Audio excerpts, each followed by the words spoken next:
صحیح بخاری اور صحیح مسلم دونوں میں یہ حدیث موجود ہے کہ نبی صلی اللہ علیہ وآلہ وسلم پہ سب سے پہلی وحی نازل ہوئی تھی، اقرأ بسم ربک الذی خلق خلق الانسان من علق، سورۃ العلق کی ابتدائی 5 آیات۔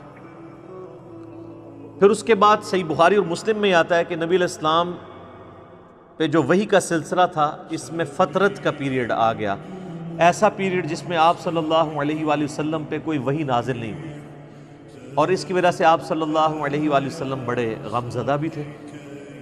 آپ تو چاہتے تھے جلدی جلدی قرآن نازل ہو، اور اسی دوران کافروں نے طرح طرح کی باتیں بھی کرنا شروع کر دی۔ تو فترت کے پیریڈ کے بعد جو پہلی وحی نازل ہوئی ہے وہ سورۃ المدثر کی ابتدائی آیات ہیں، لہٰذا آپ صلی اللہ علیہ وآلہ وسلم پہ جو شروع کی وحی نازل ہوئی ہیں ان میں سے یہ بھی چند آیات ہیں۔ بخاری اور مسلم میں اس کی ڈیٹیل آتی ہے کہ آپ صلی اللہ علیہ وآلہ وسلم فرماتے ہیں کہ جو غار حرا میں مجھ سے ایک فرشتے کی ملاقات ہوئی، جو پوری ڈیٹیل بخاری مسلم میں آئی ہے کہ انہوں نے حضرت جبرائیل علیہ السلام انسانی شکل میں سامنے آئے اور ان کا اقرا پڑھیے، تو آپ صلی اللہ علیہ وآلہ وسلم نے کہا کہ میں پڑھا ہوا نہیں ہوں۔ 3 دفعہ یہ عمل ریپیٹ ہوا، اور پھر جبرائیل نے آپ صلی اللہ علیہ وآلہ وسلم کو اپنے ساتھ سینے کے ساتھ لگایا اور پھر پڑھایا، تو آپ صلی اللہ علیہ وآلہ وسلم نے یہ آیات پڑھی۔ بخاری اور مسلم میں یہ حدیث ملتی ہے کہ آپ علیہ السلام فرماتے ہیں کہ غار حرا میں جو مجھ پہ فرشتہ نازل ہوا تھا،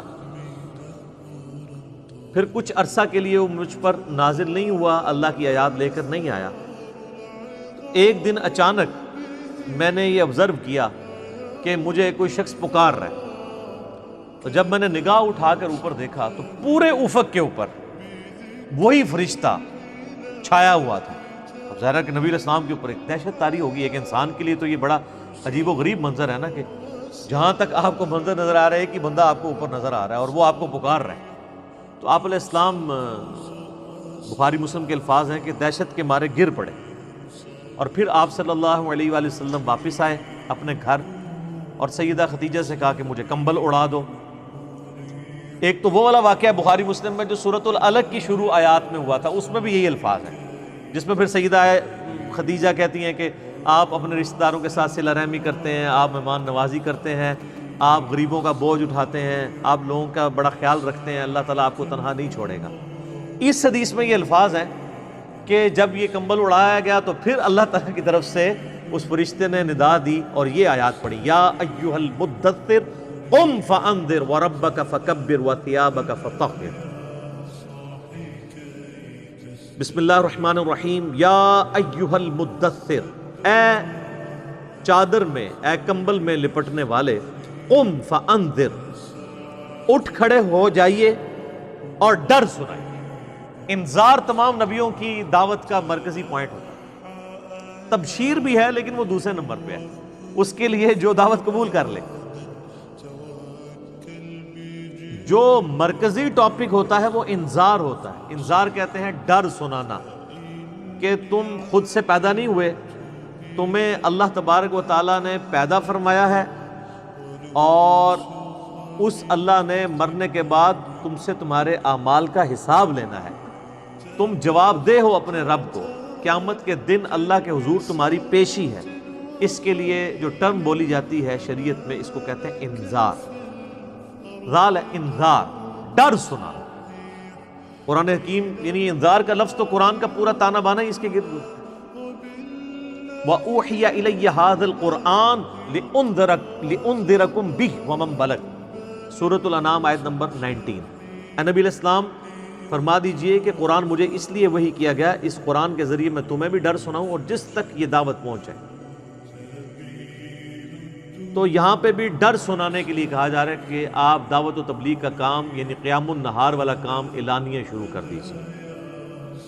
وَرَبَّكَ فَكَبِّرْ، اور اپنے رب کی بڑائی بیان کیجیے، یعنی بڑائی ایسی کہ جیسا حق ہے۔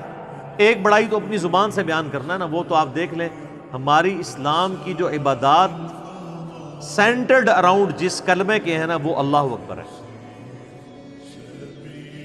آپ جانور بھی ذبح کرتے ہیں تو کیا پڑھتے ہیں؟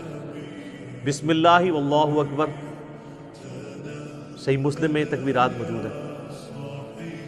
پھر آپ عید کی جو تکبیرات ہیں جو صحابہ کرام سے نقل ہوئی ہیں، تابعین سے، المصنف ابن ابی شیبہ میں، اللہ اکبر لا الہ الا اللہ اللہ اکبر وللہ الحمد۔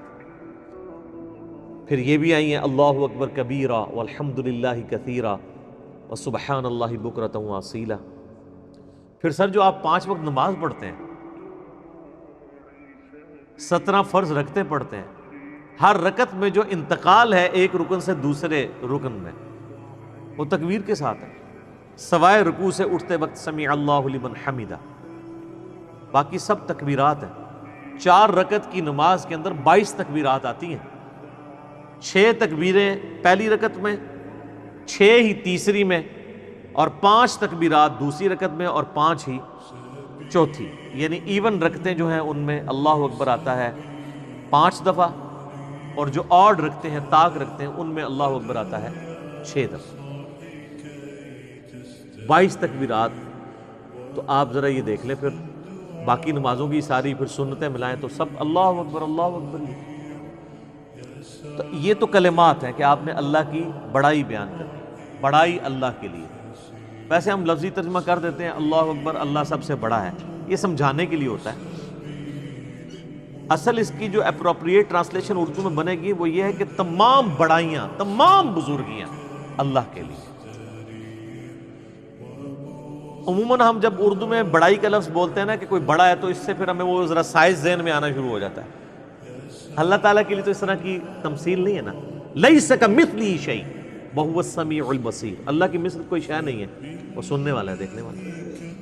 بڑائیاں، تمام طرح کی خوبیاں، بڑائیاں، بڑے سے بڑے آنر کا جو لفظ ہے، کوئی صفت ہے، وہ اللہ کے لیے خاص ہے۔ اسی کے تحت ہم یہ سمجھتے ہیں کہ اللہ تعالیٰ کو اگر کوئی شخص خدا کہہ کر یا گاڈ کہہ کر پکار لے تو یہ جائز ہے، کیونکہ کیپٹل جی سے جو گاڈ لکھا جاتا ہے انگلش میں، یہ اسی خدا کے لیے لکھا جاتا ہے جس کو سب مانتے ہیں۔ فارسی میں خدا کا لفظ اللہ کے لیے بولا جاتا ہے، لہٰذا یہ جو اہل حدیث نے ایک فتنہ کھڑا کیا ہوا ہے اسماء و صفات کا، اور وہ یہ کہتے ہیں یہ خدا کا لفظ بولنا یا گاڈ کا لفظ بولنا یا اللہ کے لیے کوئی بھگوان کا لفظ بول لے تو یہ کوئی اسماء و صفات کا مسئلہ بن جائے گا، یہ کوئی شرکیہ مسئلہ ہو جائے گا، تو یہ ان کے ایک ذہن کی آپ سمجھ لیں کمزوری ہے، ایسا نہیں ہے۔ قرآن عربی میں نازل ہوا ہے، قرآن سے پہلے جتنی کتابیں الہامی ہیں وہ تو دوسری زبانوں میں نازل ہوئی ہیں۔ وَإِن مِّنْ أُمَّةٍ إِلَّا خَلَا فِيهَا نَذِيرٌ، اللہ تعالیٰ فرماتا ہے کوئی ایسی امت نہیں گزری جس میں ہم نے کوئی نہ کوئی ڈر سنانے والا نہ بھیجا۔ تو ایک تکبیر تو ہے کہ آپ نے الفاظ بولنے ہیں، اور ایک تکبیر جو مشکل تکبیر ہے وہ دعوت و تبلیغ کا کام ہے کہ اللہ کی بڑائی بیان کرو جس طرح کے بیان کرنے کا حق ہے۔ دنیا پہ اللہ کی بڑائی قائم کر کے دکھائی ہے اللہ کے محبوب صلی اللہ علیہ وآلہ وسلم نے، یعنی وہ هو الذی ارسل رسولہ بالہدی ودین الحق لیظہرہ علی الدین کلہ ولو کرہ الکافرون ولو کرہ المشرکون۔ وہی اللہ ہے جس نے الہدی یعنی قرآن اور دین حق کے ساتھ اپنے پیغمبر کو مبعوث کیا تاکہ اسے تمام ادیان پر غالب کر دے، خواہ کافر اس کا برا۔ مسند احمد میں حدیث ہے، نبی علیہ السلام فرمایا قیامت اس وقت تک قائم نہیں ہوگی جب تک کہ دنیا کے ہر گھر میں میرا پیغام نہ پہنچ جائے اور لوگ چاہتے ہوئے یا نہ چاہتے ہوئے اس دعوت کو قبول کر لیں۔ اچھا، یہ بات صحابہ کرام کو تو شاید سمجھ نہ آئی ہو کہ یہ کیسے پاسبل ہے کہ دنیا کے ہر گھر میں اتنا بڑا ڈیٹا کون رکھ سکتا ہے؟ لیکن سر آج یوٹیوب حفظہ اللہ، گوگل دامت برکاتوں عالیہ، اسلام کے بارے میں کوئی اسٹڈی کرنا چاہے تو اس تک نہیں بات پہنچ سکتی، پہنچ کی بھی ایک واقعہ ہوتا ہے پوری دنیا کے اندر وہ واقعہ پہنچا۔ تو یہ ایک میڈیا کی برکت سے یہ ساری چیزیں ہیں، اور پھر جب یہ یعنی ایک مزید آگے معاملہ بڑھے گا تو پھر تو دعوت الحمدللہ گھر گھر تک پہنچے گی۔ تو اس رب کی بڑائی بیان کرو، ایک تو بولنے کے اعتبار سے، باقی پریکٹیکلی بھی اس کے لیے آپ اللہ تعالیٰ کے گواہ بن کر کھڑے ہو جائیں اور انسانیت کے اوپر حجت تمام کریں۔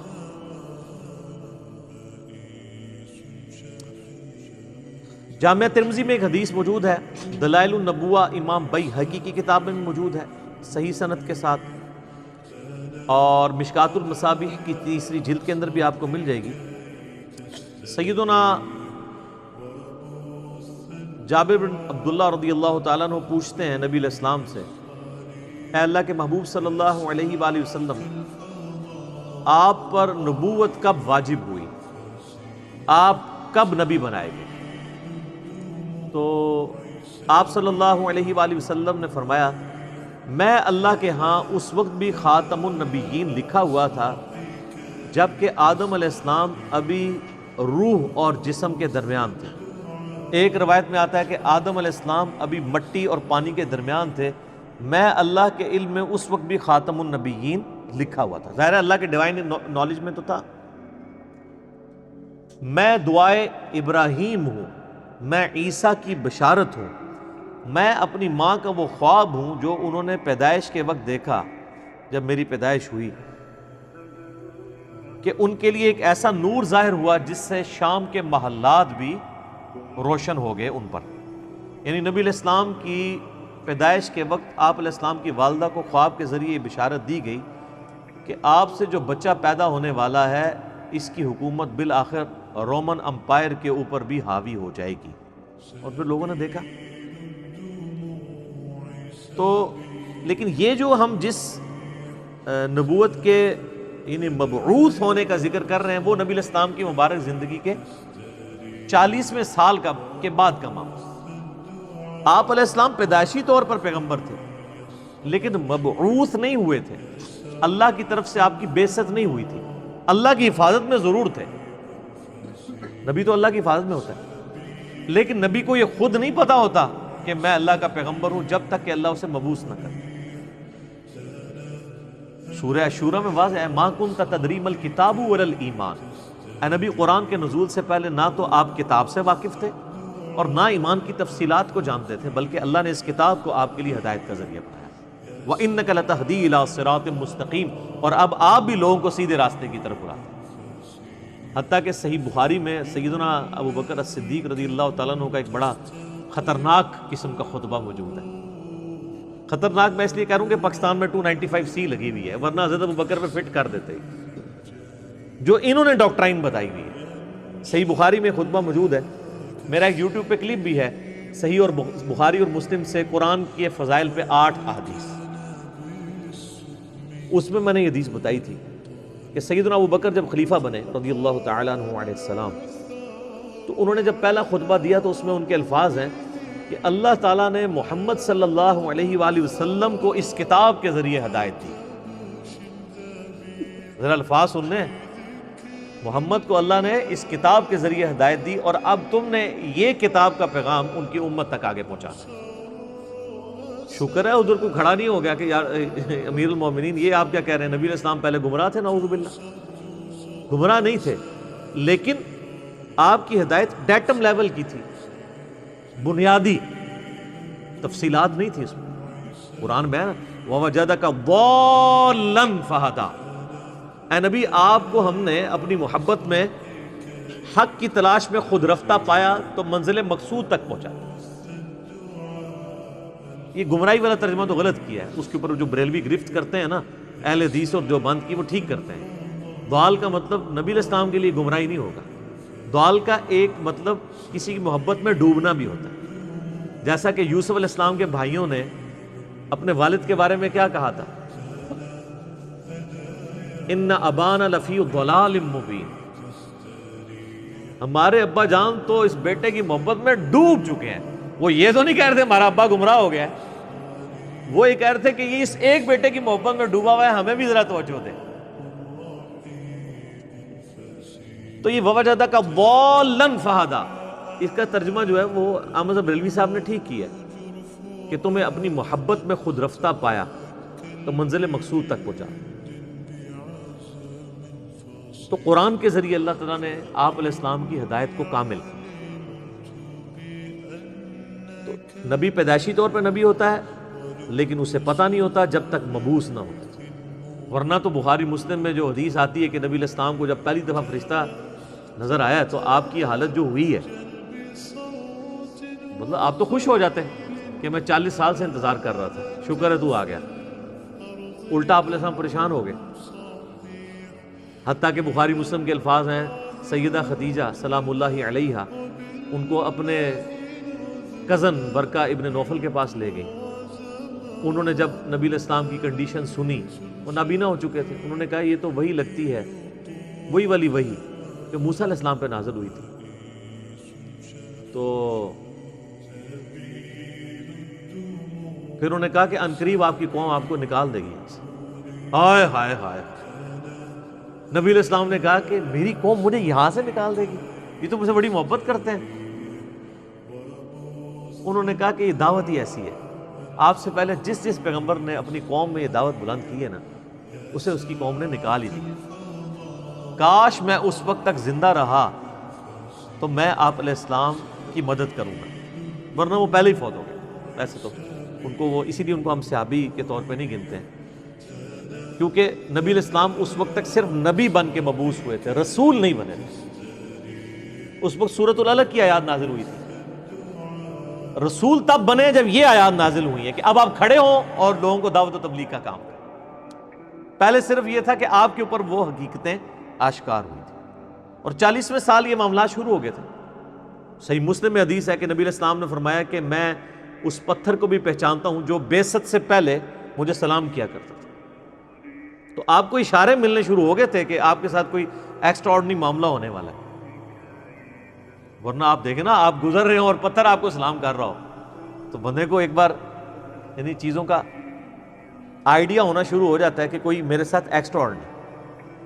اور پھر آپ دیکھ لیں کہ آپ علیہ السلام پہ جب یہ سارے معاملات ہوئے ہیں نا، تو اللہ نے آپ کا دل کیسا مضبوط کیا ہے کہ ایک لمحے کے لیے بھی آپ کو یہ خیال نہیں آیا کہ میں کسی غلط راستے پہ چل رہا ہوں. ایکسپیرینس واقعی پہلا تھا، اس کی وجہ سے آپ پریشان ضرور ہوئے، لیکن آپ کا کانفیڈنس کبھی لوز نہیں ہوا کہ یہ کیا ہو رہا ہے. ایسا نہیں کبھی ہوا. وہ اللہ نے دل مضبوط کیا، اور یہ پیغمبر کے ساتھ غیبی تائید ہوتی ہے. بعض اوقات پیغمبر جو ہیں وہ بچپنے میں ہی بولنا شروع کر دیتے ہیں. سورہ مریم میں آتا ہے، سورہ آل عمران کے اندر آتا ہے کہ حضرت عیسیٰ علیہ السلام جو ہیں وہ ماں کی گود میں بھی کلام کر رہے ہیں. اللہ تعالیٰ چاہے تو، اور وہ کیا کہہ رہے ہیں کہ مجھے اللہ نے پیغمبر بنایا ہے، مجھے کتاب دی ہے اور مجھے مبارک بنایا ہے، اور میں اپنے ماں باپ، میں اپنی ماں کے ساتھ اس نے سلوک کرنے والا مجھے بنایا ہے. سلام ہو اس دن پر جس دن میں پیدا ہوا، جس دن میں مروں گا اور جس دن میں اٹھایا جاؤں گا. یہ ساری گفتگو وہ کر رہے ہیں ماں کی گود میں. ان کو اللہ نے اسی وقت مبعوث کر دیا. اکثر انبیاء کو اللہ تعالیٰ نے 40 سال کی عمر میں مبعوث کیا، کیونکہ 40 سال کی عمر جو ہے نا یہ میچورٹی کی عمر ہے. حضرت موسیٰ علیہ السلام کو بھی 40 سال کی عمر میں مبعوث کیا. اس کے بعد انسان یعنی دنیا کے سارے حقائق دیکھ چکا ہوتا ہے، اتنے ایکسپیرینسز اس کو آ چکے ہوتے ہیں کہ وہ اب ایک بڑے لیول کی دعوت کو لانچ کر سکتے ہیں. اور جو لوگ ذرا اس سے پہلے شروع ہو جاتے ہیں دعوت کے حوالے سے، تو وہ اللہ تعالیٰ کی طرف سے کوئی ایکسٹرا آرڈنری کسی کے ساتھ معاملہ ہو سکتا ہے، جس طرح حضرت عیسیٰ علیہ السلام تھا. اور جب انہوں نے یہودیوں کو ایڈریس کرنا شروع کیا ہے، اس وقت ہارڈلی آپ کی عمر 25 سال تھی حضرت عیسیٰ علیہ السلام کی، جب یروشلم میں جا کے انہوں نے یہودی پادریوں کو للکارنا شروع کیا. بڑے بڑے بزرگوں کی گستاخیاں جب حضرت عیسیٰ نے شروع کی ہیں، اس وقت ان کی عمر صرف 25 سال تھی. وہ تو ہی کہتے تھے نا گستاخی ہو رہی ہے ہمارے ساتھ، تو گستاخی سمجھتے تھے، کیونکہ حضرت عیسیٰ علیہ السلام ان کو کرٹیسائز کرتے تھے. میٹھی میٹھی باتیں نہیں کرتے تھے، میٹھی میٹھی باتیں کرتے تو وہ ہاتھ ڈالتے. وہ کہتے تھے تم یہ کہتے ہو اور کتاب میں یہ لکھا ہوا ہے، تم خود یہ کرتے ہو. تو انہوں نے کہا پکڑ لو اس کو. قتل کے درپے ہو گئے. وہ تو اللہ تعالیٰ نے ان کو زندہ اٹھا لیا، ورنہ وہ تو قتل کر ہی دیتے حضرت عیسیٰ علیہ السلام کو. تو اس میں میں ایک بڑا تلخ جملہ بولتا ہوں کہ حضرت عیسیٰ علیہ السلام جو یہودیوں نسل تھے، یہودیوں نے اپنے علماء کے زیر اثر ان کے قتل کے اوپر آمادگی ظاہر کر دی. یہ علماء کا فتنہ اتنا بڑا فتنہ ہے کہ یہ فتنہ وقت کے پیغمبر کے خلاف بھی کھڑا ہو جائے تو اس کو بھی دنیاوی طور پہ فیل کر دیتا ہے. دنیاوی طور پہ تو فیل ہی ہے نا. 12 بندے صرف ایمان لے کے آئے، اپنی بھی جان اللہ نے بچائی. دنیا میں تو یہ دیکھا جاتا نا اس کے کروڑوں فالوور ہوں، تبھی تو بتا رہے ہوتے ہیں نا جی جناب اتنا بڑا اجتماع ہوا ہے، اتنے جلسے میں لوگ آئے. وہ کیوں بتا رہے ہوتے ہیں؟ کامیابی کے لیے. حضرت عیسیٰ علیہ السلام کے جلسے میں کتنے لوگ ہوتے تھے؟ 12. وہ بھی دھوبی گلیلیا جھیل کے کنارے جا کے، وہ باقی تو بات ہی نہیں سنتے تھے، انہوں نے دھوبیوں کو بات سمجھ آ گئی. وہ جناب اللہ کی مرضی ہے کسی کو بات سمجھ آ جائے. ابو جہل کو سمجھ نہیں آئی ہے، بلال حبشی کو سمجھ آ گئی ہے، عمار ابن یاسر کو سمجھ آ گئی ہے، یاسر اور سمیہ کو سمجھ آ گئی ہے رضی اللہ عنہم اجمعین وعلیہم السلام اجمعین.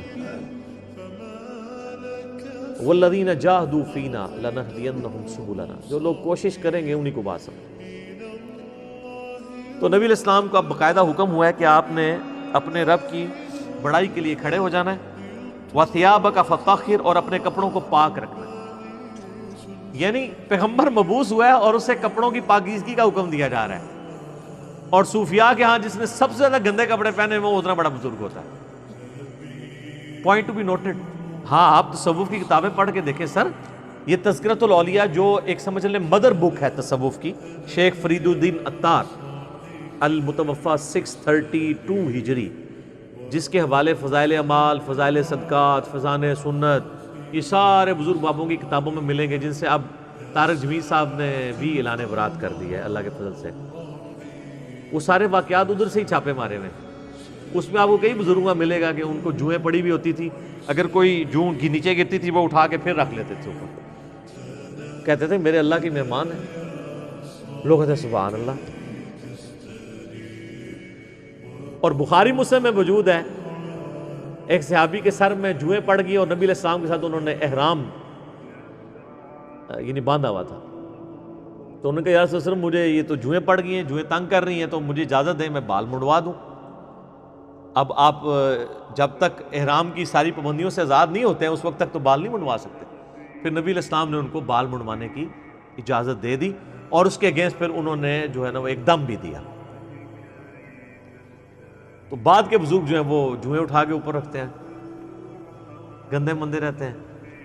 اور بلکہ سب سے بڑا بزرگ وہ ہوتا ہے جو گندا بھی نہ رہے، کپڑے ہی سارے اتار دے، اس کو سب سے بڑا بزرگ مانا جاتا ہے. وہ کہتے ہیں مجذوب ہے یہ، یعنی اللہ تعالیٰ کی محبت میں غرق ہو چکا ہے.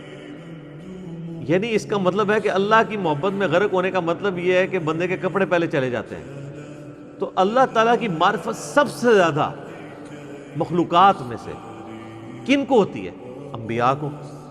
تو کہیں ملتا ہے کہ انبیاء کرام علیہ السلام پہ جب اللہ کی محبت کا غلبہ ہوتا تھا تو وہ کپڑے اتار دیتے؟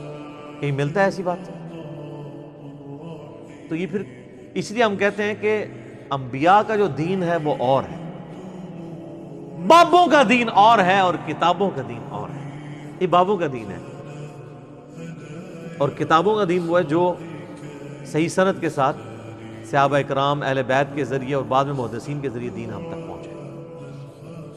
نبی علیہ السلام کو شروع کی وحی میں کہا جا رہا ہے کہ آپ نے اپنے کپڑوں کو پاک صاف رکھنا، روحانی طور پہ بھی پاک رکھنا ہے. یعنی ایک اللہ تعالیٰ نے جیسا کہ سورۃ الاعراف میں آتا ہے نا کہ تقویٰ کا لباس سب سے بہتر لباس ہے. تو وہ یعنی آنکھوں کی پاکیزگی، ہاتھوں کی پاکیزگی، ایک تو فزیکل نجاست سے بھی اور روحانی طور پہ بھی، حرام کی طرف نگاہ نہ اٹھے، ہاتھ حرام کی طرف نہ بڑھے. تو فزیکل نجاست بھی ختم کرنی ہے اور انٹلیکچوئل نجاست بھی ختم کرنی ہے. اور کیا کرنا ہے؟ وَالرُّجْزَ فَاهْجُرْ، اور بتوں سے بھی آپ نے دور رہے. آپ علیہ السلام پیدائشی طور پہ ہی بتوں سے ہمیشہ دور رہے. اب اسٹرکٹلی آ رہا ہے کہ اس چیز کو آپ نے اب پریکٹس کرنا. وَلَا تَمْنُن تَسْتَكْثِرْ، اور کسی پر احسان نہ کیجئے زیادہ لینے کی نیت سے. یعنی کسی کے ساتھ اگر آپ نیکی کر رہے ہیں تو دماغ میں یہ نہ رکھیں کہ میں اس کے ساتھ نیکی کر رہا ہوں تو یہ بدلے میں میرے ساتھ کرے. بے لوث ہو کے کریں، ایثار کے جذبے کے ساتھ. وَلِرَبِّكَ فَاصْبِرْ، ہائے ہائے یہ ہے بات. اپنے رب کے لیے صبر پھر اختیار کیجیے. یعنی آپ کو بتایا جا رہا ہے کہ آپ یہ معاملہ کوئی اتنا آسان نہیں ہونے والا. آپ ذرا دیکھیں جب یہ آیات نازل ہو رہی ہیں اس وقت تو آپ علیہ السلام کے تو دماغ میں بھی نہیں یہ بات کہ میرے ساتھ آگے ہونا کیا ہے. ایک شخص جو عرب کے لوگوں کی آنکھوں کا تارا ہے، جسے سب لوگ سر پہ اٹھائے ہوئے ہیں، صادق اور امین کہتے ہیں، اس کی مثالیں دیتے ہیں، اس کے فیصلوں کا احترام کرتے ہیں، اور وہ اس خاندان سے جو خانہ کعبے کا متولی بھی ہے. انہوں نے زیادہ سے زیادہ کیا سوچا ہوگا میرے ساتھ کیا کر لیں گے؟ زیادہ زیادہ مسجد میں آنے میں پابندی لگا دیں گے نا. شہر بدر کر دینا، قتل کے فتوے جاری کر دینا، یہ تو نبی علیہ السلام نے سوچا بھی نہیں تھا. اب یہ جب یہ آیات نازل ہو رہی ہے کہ آپ نے صبر کا دامن نہیں چھوڑنا، اللہ کو تو پتہ ہے نا میں نے کرنا کیا ہے اپنے نبی کے ساتھ. ظاہر ہے وہ تو اللہ تعالیٰ فرماتا ہے کہ ہم نے قرآن پاک میں مضمون کئی جگہ ہے کہ ہم نے تمام نبیوں کے مخالفین جن و انس میں سے اٹھائے ہیں. اللہ تعالیٰ کہتے ہیں ہم نے اٹھائے ہیں. مراد یہ کہ جب اٹھتے ہیں تو ہم انہیں اٹھنا دیتے ہیں تاکہ یہ کشاکش ہوگی تو پھر حق اور باطل کی کشاکش کے بعد پھر سچائی کی چاشنی فیل ہوتی ہے نا. اگر پیاس ہی نہ ہو تو ٹھنڈے پانی کی قدر کیا آئے گی؟ تو اللہ تبارک و تعالیٰ نے اپنے نبی کو بھی ان آزمائشوں سے گزارا ہے. انڈیویجول آپ علیہ السلام پہ بھی بہت آزمائشیں آئیں اور اجتماعی طور پہ صحابہ اور اہل بیت پہ بھی آئیں. لیکن جب یہ آیات نازل ہو رہی ہیں تو اب آپ یہ سمجھ لیں کہ یہ ابھی آپ علیہ السلام کے یعنی جو بخاری مسلم میں آتا ہے کہ آپ کے پیٹھ کے اوپر اوجڑی رکھی گئی اور آپ اٹھ نہیں سکے، یہ واقعہ نہیں ہوا ہوا. آپ کے گلے کے اندر صحیح بخاری مسلم میں آتا ہے کہ وہ ڈالا گیا کپڑا اور اتنی زور سے دبایا گیا کہ قریب تھا کہ آنکھیں ابل آتی. یہ اب واقعہ نہیں ہوا ہوا. طائف کا واقعہ نہیں ہوا کہ جس میں پتھر اتنے مارے گئے کہ مبارک خون سے جوتیاں بھی بھر گئیں. یہ واقعہ نہیں ہوا ہوا. پھر قتل کے فتوے کے رات کے وقت سیدنا ابوبکر کو ساتھ لے کے اور مولا علی کو اپنے بستر پہ لٹا کے آپ علیہ السلام ہجرت کے لیے نکل گئے. یہ واقعہ بھی نہیں ابھی ہوا ہوا. اور سر پر مدینے میں تو لائف ہی پوری ڈائنامک، جاتے ہی یہودی متھے مار لگ گئے، جا کے منافقین اوپر سے کلمہ پڑھ لیا، پیچھے سے وہ یعنی جڑیں کاٹتے رہے. پھر غزوہ بدر میں جو کچھ ہوا، احد میں تو نبی علیہ السلام کے دانت بھی شہید ہو گئے اور آپ کی شہادت کی خبر مشہور ہو گئی. اس قدر آپ کا خون بہہ گیا. خندق کے وہ موقع کے اوپر آپ علیہ السلام کو سخت سردیوں کی راتوں میں کس طریقے سے ایون صحابہ کہتے ہیں ٹوائلٹ جانا ہمارے لیے مشکل ہو جاتا تھا، سامنے سے تیر آ کے لگ جاتا تھا. اس کے بعد پھر صلح حدیبیہ والی جو مشقت کاٹنی پڑی، اتنا پیدل سفر کر کے، پھر ایک پیس ٹریٹی کر کے واپس جانا پڑ گیا، عمرہ بھی نہیں کیا.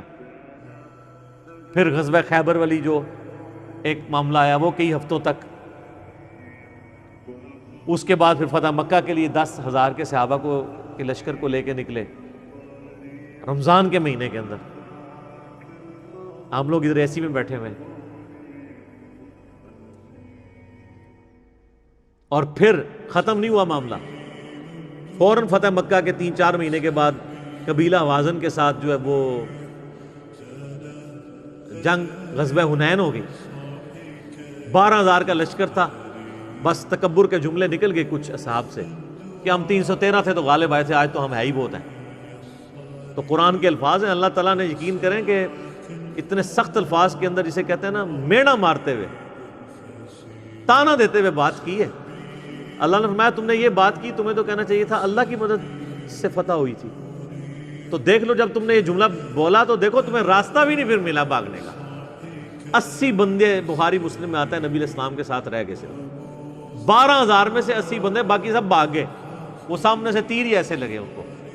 وہ تیر کے بڑے ایکسپرٹ تھے قبیلہ وازن کے لوگ.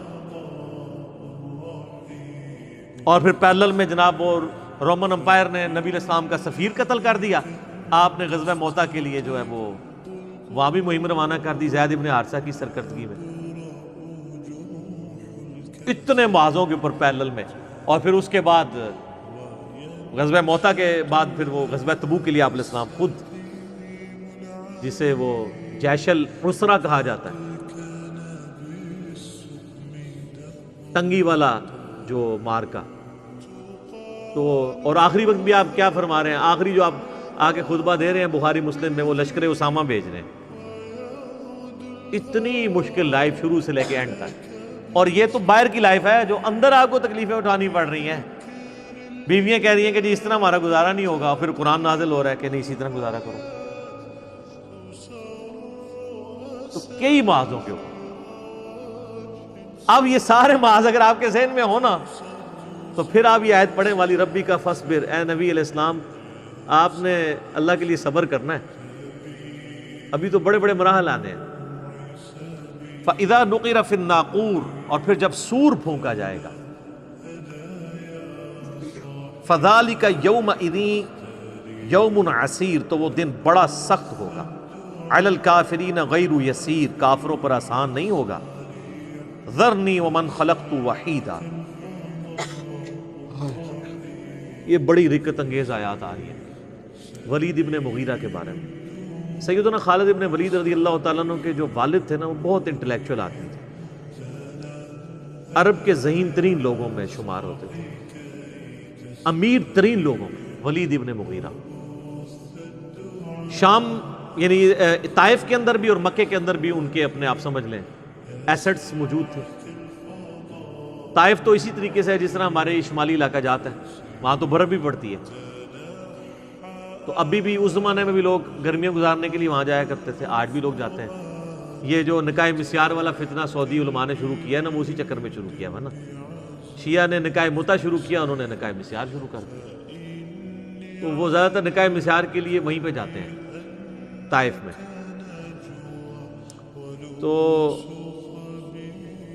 اب یہ ولید بن مغیرہ جو تھا نا، یہ چونکہ ذہین بھی تھا، سمجھدار بھی تھا، بڑا جاندیدہ بندہ تھا، جیسے ہر یعنی معاشرے میں ایسے انٹیلیجنشیا ہوتا ہے، تو کافروں نے میٹنگ کر کے اس کو لانچ کیا کہ یہ جا کے نا نبی علیہ السلام سے دو ٹوک جا کے بات کریں، کیونکہ آپ علیہ السلام کی دعوت پھیلتی جا رہی ہے، تو کوئی ذہین بندہ بھیجیں مناظرے کے لیے جو مناظرہ کرے۔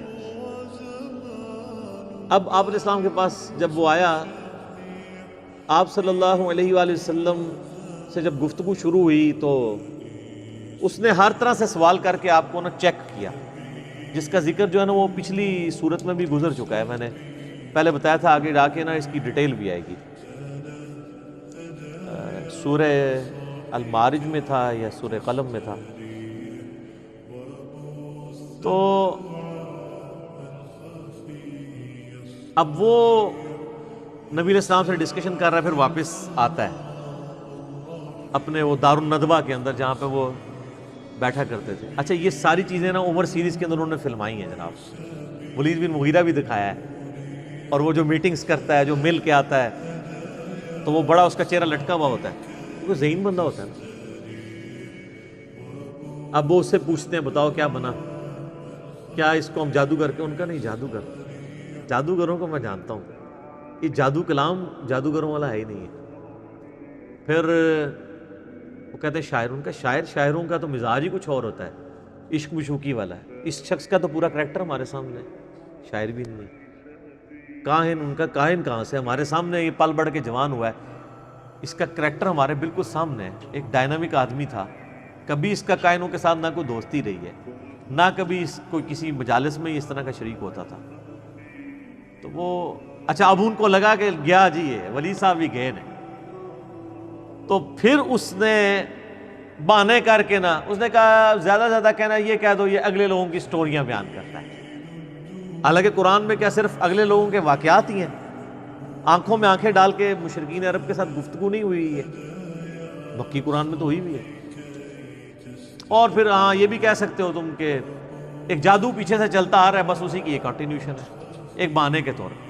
اب اللہ تعالیٰ کو ولید ابن مغیرہ پہ سب سے زیادہ غصہ آیا، کیوں؟ کہ یار چلو باقی تو بونگے تھے، تیرے پاس تو ڈگری موجود تھی، تو نے علماء سو کا کردار کیوں ادا کیا؟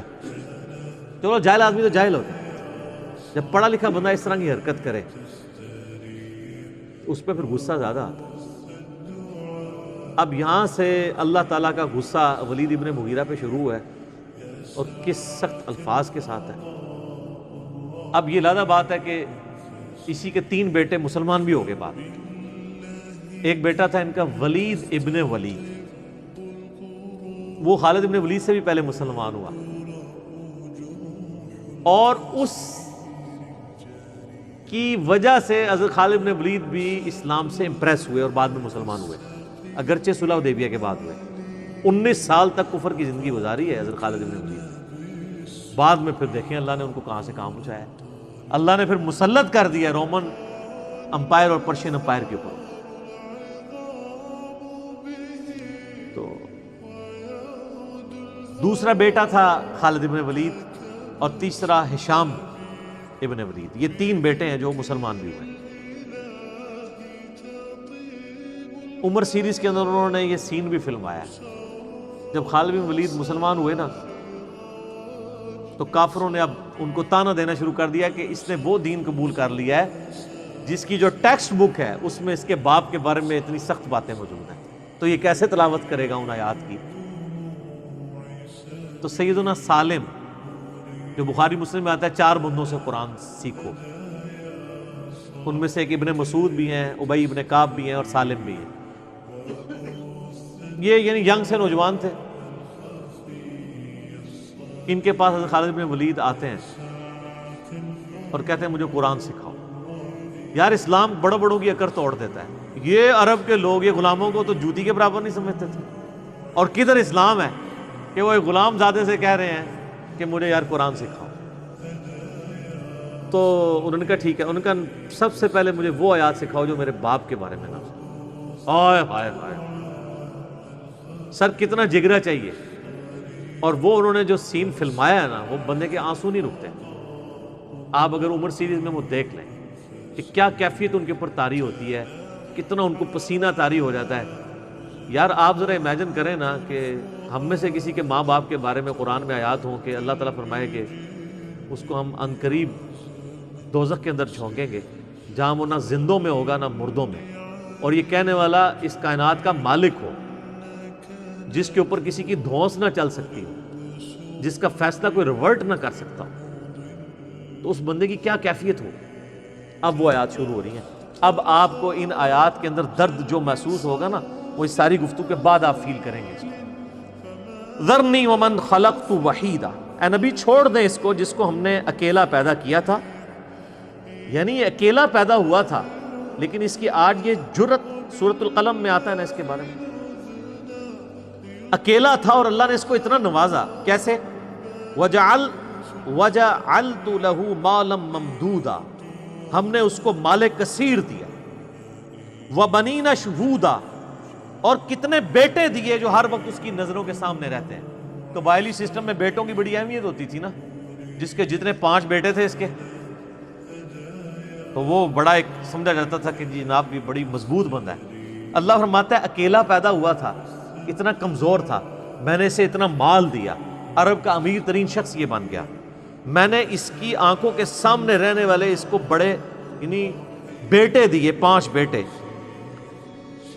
وَمَهَّدتُّ لَهُ تَمْهِيدًا, اور ہم نے اسے ہر طرح کا دنیا کا سامان عطا فرمایا تھا.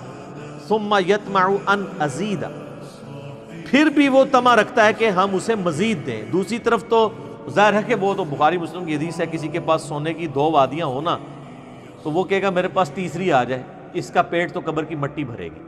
تو یہ تو انسان میں بلٹ ان ایک ہے. کلا, ہرگز نہیں, یہ وہی ہے نا.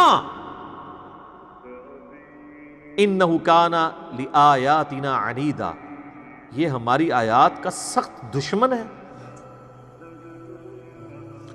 سأرہقہ صعودا, میں عنقریب اسے مجبور کروں گا کہ یہ وہ کٹھن چڑھائی چڑھے, یعنی دوزخ کے اندر. آپ پتہ دوزخ میں چند عذابات یہ بھی ہیں کہ پہاڑ کے اوپر چڑھایا جائے گا. سخت گرمیوں میں سر سیڑھیاں چڑھنا مشکل ہو جاتی ہیں, اور اگر کسی کو یہ سزا دے دی جائے کہ سخت گرمیوں میں اس نے 2-3 کلومیٹر اونچا پہاڑ سر کرنا ہے, تو یہ کتنا بڑا عذاب ہے. عنقریب ہم اسے چڑھائی پہ چڑھائیں گے. انہ فکر وقدر, بے شک اس نے غور کیا اور ایک دماغ سے کوئی بات طے کر لی. فقتل کیف قدر, اس پہ پھٹکار ہو اس نے کیسا دماغ لڑایا اپنا.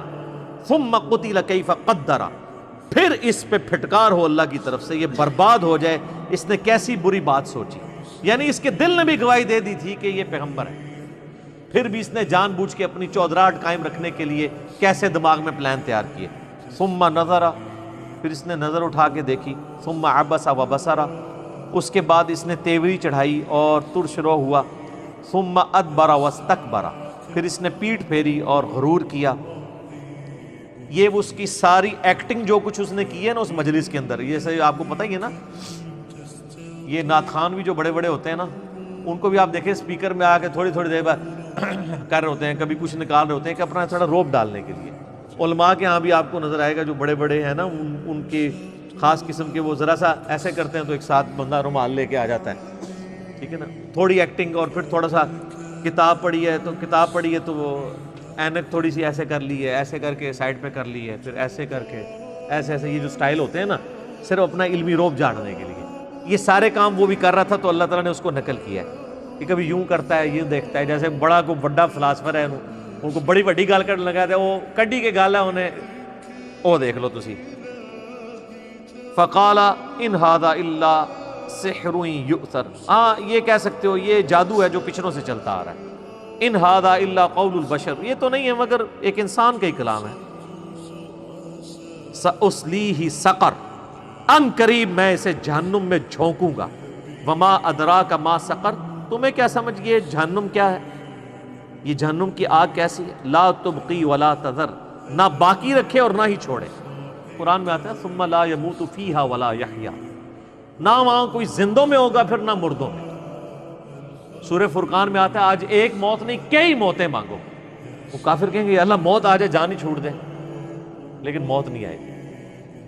اللہم اجرنا من النار, اللہم اجرنا من النار, اللہم اجرنا من النار, آمین. اللہم من احییتہ منا فاحیہ علی الاسلام ومن توفیتہ منا فتوفہ علی الایمان. لواحۃ للبشر, جھلسا دینے والی ہے وہ آگ آدمی کی کھال کو. علیہا 19, اور اس آگ پہ 19 فرشتے مقرر.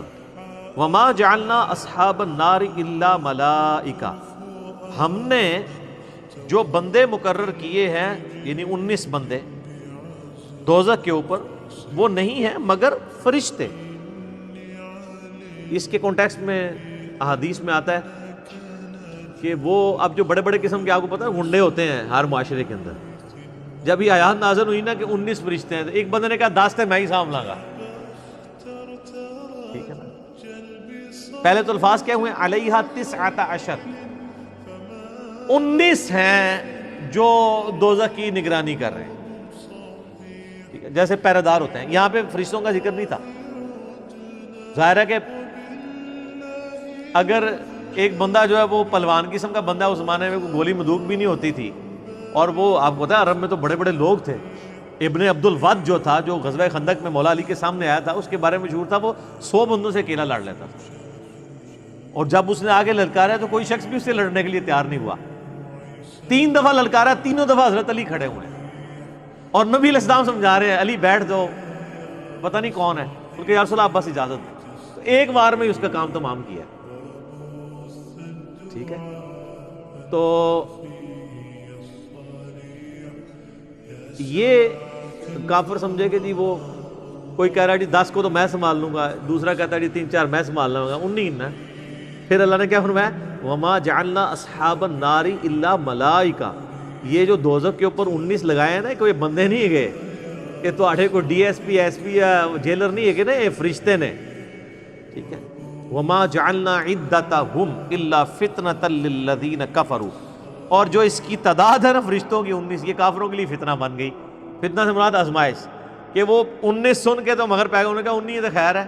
ایک بندے نے کہا 5 میں سنبھال لوں گا, دوسرے نے کہا 8-9 میں سنبھال لوں گا, تکی جائے گی 19 سے تو کیا ہے. تو اللہ فرماتا ہے یہ آزمائش بن گئی 19 کا عدد. ان کو یہ پتہ ہی نہیں ہے کہ فرشتہ ایک کیا فرشتہ نہ بھی ہو, وہ تو اللہ تعالیٰ کی طرف سے عذاب مسلط ہے, وہ کوئی ٹل سکتا ہے. یار سخت گرمیوں کے اندر بھی اگر کسی کو ملیریا ہو جائے, 2-3 رضائیاں بھی اڑا دیں, اس کی ٹھنڈ نہیں ختم ہوتی, حالانکہ باہر گرمی ہوتی ہے. اللہ تعالیٰ بغیر کچھ کیے بھی کسی کے جسم پہ بھی ایسی حالت طاری کر سکتا ہے کہ اس سے گرمیوں میں جون جولائی میں بھی ٹھنڈ لگنی شروع ہو جائے. اللہ تعالیٰ کے لیے کوئی فزیکلی عذاب دینا ضروری نہیں ہے, انٹلیکچوئل عذاب بھی دے سکتے. سر آپ کے دماغ کا اگر ذرا سا بیلنس بھی ڈسٹرب ہو جائے, آپ اپنا پیشاب بھی نہیں روک سکتے. انسان کی تو کسی وقت بھی وہ آپ کہیں گے کہیں سے بھی کوئی معاملہ ڈسٹرب ہو جائے, ہارمونز, تو بیڑا غرق ہو جاتا ہے. تو وہ اللہ تعالیٰ ماتا ہے ہم نے 19 کے عدد کو ان کے لیے فتنہ بنا دیا, اور یہ فتنہ ایسا بنا کہ آج تک جاری ہے. یہ بات ویسے حقیقت ہے کہ قرآن پاک میں 19 کا عدد جو ہے نا یہ بڑا اہم ہے. آپ یوٹیوب کے پر جا کے لکھیں نا میریکلز آف 19 ان قرآن، بسم اللہ کے حروف بھی 19 ہیں، با، سین، میم، الف، اس طرح گنے نا یہ 19 بنتے ہیں. اس کے علاوہ اتنی میتھمیٹیکل کیلکولیشنز ہیں جو 19 کے گرد گھومتی ہیں.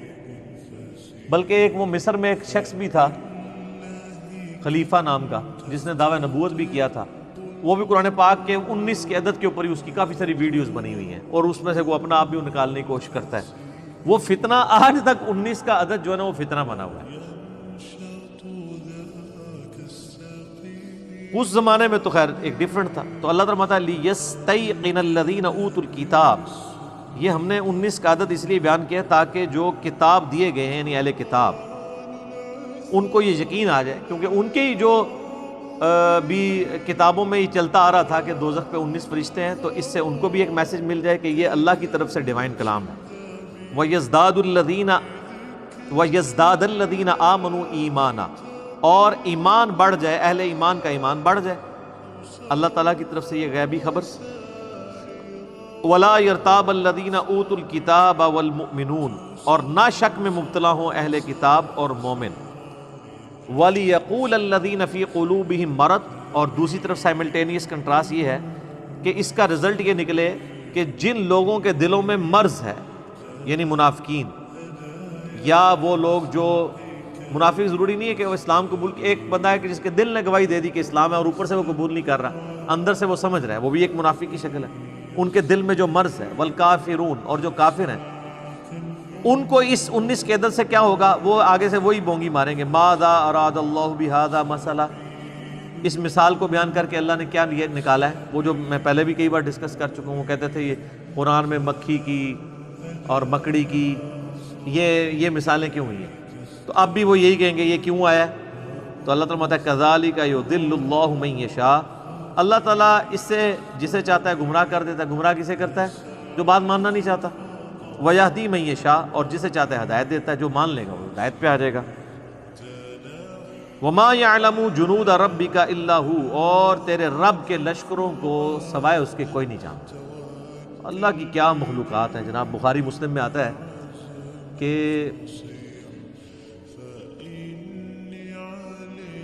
فرشتوں کا بھی ایک قبلہ ہے، جس طرح ہمارا یہ خانہ کعبہ ہے، آسمانوں کے اوپر فرشتوں کا بھی ایک قبلہ ہے. کیا نام ہے اس کا؟ بیت المعمور. بخاری کے الفاظ ہیں کہ 70,000 فرشتے روزانہ اس کا طواف کرتے ہیں، اور جو ایک دفعہ طواف کرتے ہیں قیامت تک دوبارہ ان کی باری نہیں آتی. یہ فرشتوں کی پھر تعداد ذرا آپ گنے، کوئی امیجن کر سکتا ہے؟ ہر روز نئے 70,000 جو ایک بار کر دے گا پھر قیامت تک اس کی باری نہیں آنی. اتنے زیادہ فرشتے، اور یہ تو فرشتے ہیں. باقی مخلوقات پہ آپ میرا یوٹیوب پہ لیکچر دیکھ لیں، ہو از اللہ، اللہ کون ہے، جدید سائنسی حقائق کی روشنی میں. تو زمین کی مخلوقات ہی نہیں کوئی سوچ سکتا کتنی زیادہ اللہ کے لشکر ہے. وما ہی الا ذکری للبشر، اور یہ تو نہیں ہے قرآن مگر انسانوں کے لیے نصیحت. وہی یعنی جو سٹارٹ ہوا تھا کہ ڈر سنائیے، اور ڈر کیا ہے؟ یہ نصیحت کیجئے کہ آپ کو مرنے کے بعد اپنے رب کے حضور پیش ہونا. کلا والقمر، اب یہ اسی طریقے سے نہ کر کے پھر قسم کھائی جاتی ہے کہ تمہارے سارے فرسودہ خیالات کے اوپر نہ. والقمر، قسم ہے چاند کی. واللیل اذ ادبر، اور رات کی جب وہ پیٹھ پھیر جائے. والصبح اذا اسفر، اور صبح کی جب روشن ہو جائے. انہا لإحدی الکبر، یقیناً یہ بہت بڑی آفت ہے جو آنے والی ہے، قیامت کے دن کی آفت اور دوزخ کا عذاب. نذیرا للبشر، ڈراوا ہے لوگوں کے لیے. لمن شاء منکم ان یتقدم او یتأخر، تاکہ جو تم میں سے آگے بڑھنا چاہتا ہے یا پیچھے رہنا چاہتا ہے وہ اپنے لیے خود فیصلہ کرے. جو آگے بڑھ کے ایمان قبول کر لے گا کامیاب ہو جائے گا، جو پیچھے رہ جائے گا تو بیڑا غرق ہو جائے گا قیامت والے دن. اللہم اجرنا من النار، آمین.